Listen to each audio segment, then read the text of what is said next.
The T-72B3M tanks of the North Group of Forces are actively engaged in combat, often using direct fire against fortified positions of the Ukrainian armed forces.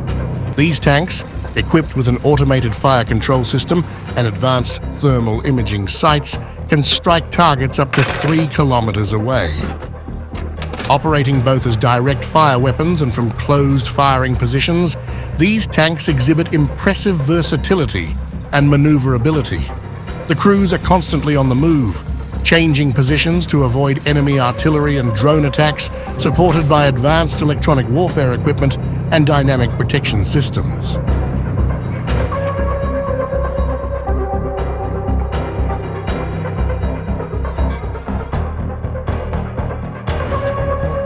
In the Avdiivka direction, artillerymen from the center group have destroyed a UAV control center of the Ukrainian forces using the 152 MEA self-propelled Tu-S3M Akatsia.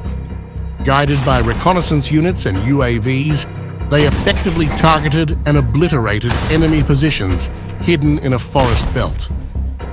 These precise and coordinated artillery strikes are crucial in preventing enemy reinforcements and supporting the offensive operations of motorized rifle units.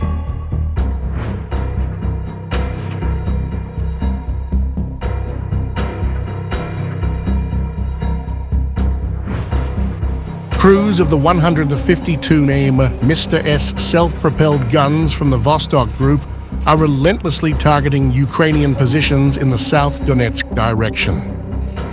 Operating around the clock, these artillery units provide essential support to advancing assault groups, ensuring continuous pressure on enemy forces. Their constant bombardment has significantly reduced enemy counter-battery fire, paving the way for further advances by the Marine Corps of the Pacific Fleet.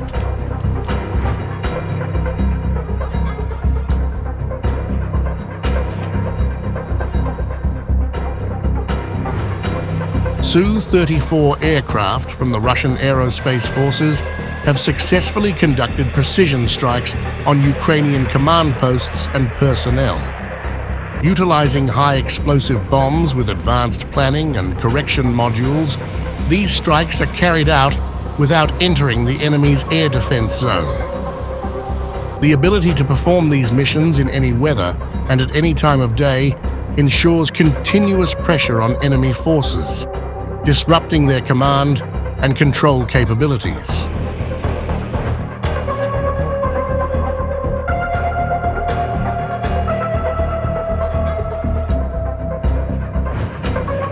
In the Seversky direction, an armored group of Tula paratroopers executed a night raid, destroying a Ukrainian stronghold.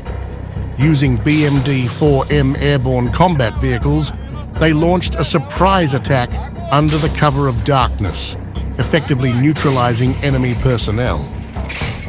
These night operations minimize the risk of counterattacks and enhance the element of surprise, ensuring the safety and effectiveness of our forces.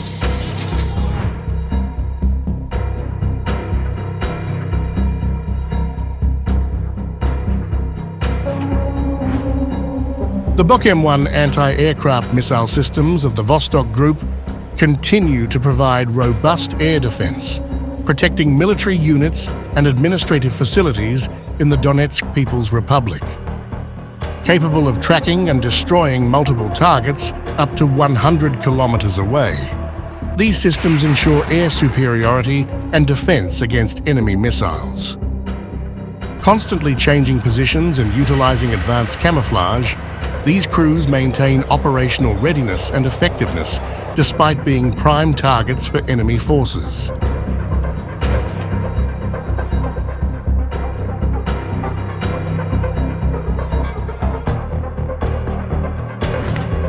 In a remarkable turn of events, a Ukrainian tank crew defected to the Russian side in the Donetsk direction.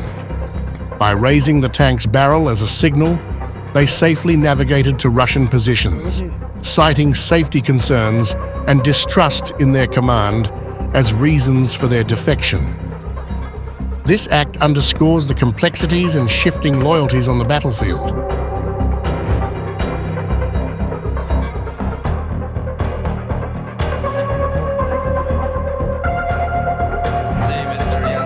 NATO Secretary-General Jens Stoltenberg recently admitted that NATO allies have fallen short in delivering promised aid to Ukraine. Delays in military support and ammunition have had significant consequences on the ground, highlighting the need for more structured and predictable assistance.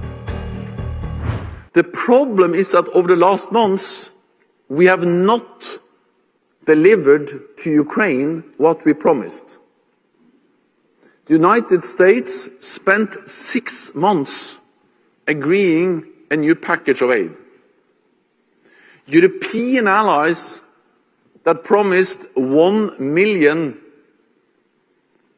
rounds of ammunition have not delivered anything close to that number of rounds of ammunition to Ukraine. Allies have not delivered what they promised on air defense.